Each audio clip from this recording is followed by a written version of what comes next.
সংশোধনের বার্তা দিচ্ছেন বর্ষিয়ান তৃণমূল সাংসদ সৌগত রায়। তিনি বলছেন অতীতে কোনো কিছু ভুল হলে সংশোধন করে নিতে হবে, যা হয়েছে ভুল হয়েছে সংশোধন করে নেব, আগামীতে আর হবে না, বলছেন সৌগত রায়।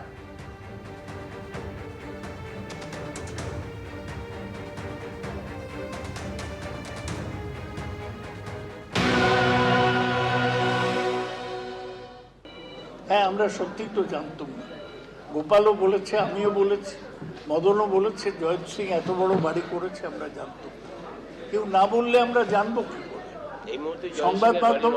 সংবাদ মাধ্যম তো আমাদের আগে জানাই।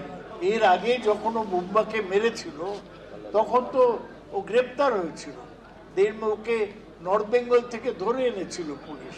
ও 1.5 মাস এতে ছিল, কাস্টাডিতে ছিল।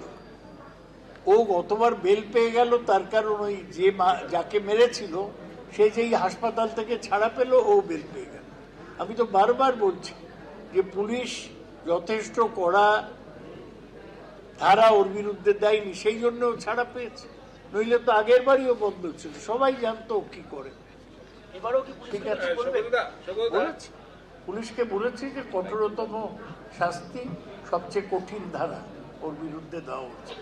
সৌগতদা, এই যে সমাজ বিরোধী এবং প্রমোটারের সঙ্গে যোগাযোগ রাখা যাবে না বলছেন, যদি আগামী দিনে কেউ রাখেন কি ব্যবস্থা নেওয়া হবে?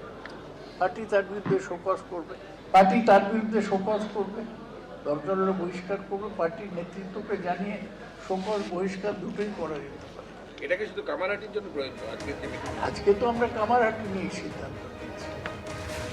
মুখ বন্ধে নেতাকর্মীদের ফরমান, কামারহাটি নিয়ে এবার বলবেন শুধুমাত্র সৌগত রায়। দলের বিরুদ্ধে কেউ কামারহাটি নিয়ে বাইরে কিচ্ছু বলবেন না, অন্য কেউ বিবৃতি দিলে তা দল বিরোধী বলে গণ্য হবে, হুঁশিয়ারি সৌগত রায়।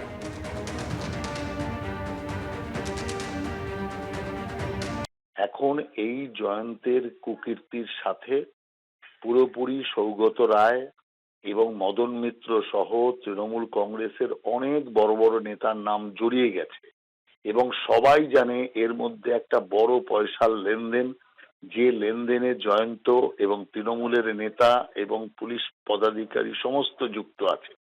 যে কারণের জন্য এখন তাড়াতাড়ি দায় মুক্ত হবার জন্য এই সমস্ত নাটক তারা করছে, আর এই নাটক করে নিজেদেরকে একদম অভিশাপ মুক্ত হওয়ার চেষ্টা করছে। কিন্তু আমি মনে করি তৃণমূল কংগ্রেস প্রমোটার থেকে দূরে থাকবে, তৃণমূল কংগ্রেস পয়সা থেকে দূরে থাকবে, কাটমানি থেকে দূরে থাকবে, এ নৈব চ। আর যারা সাংবাদিকরা বলে দেবে তবে পার্টি চালাবে, তাহলে সেই সমস্ত নেতার তো থাকারই দরকার নেই।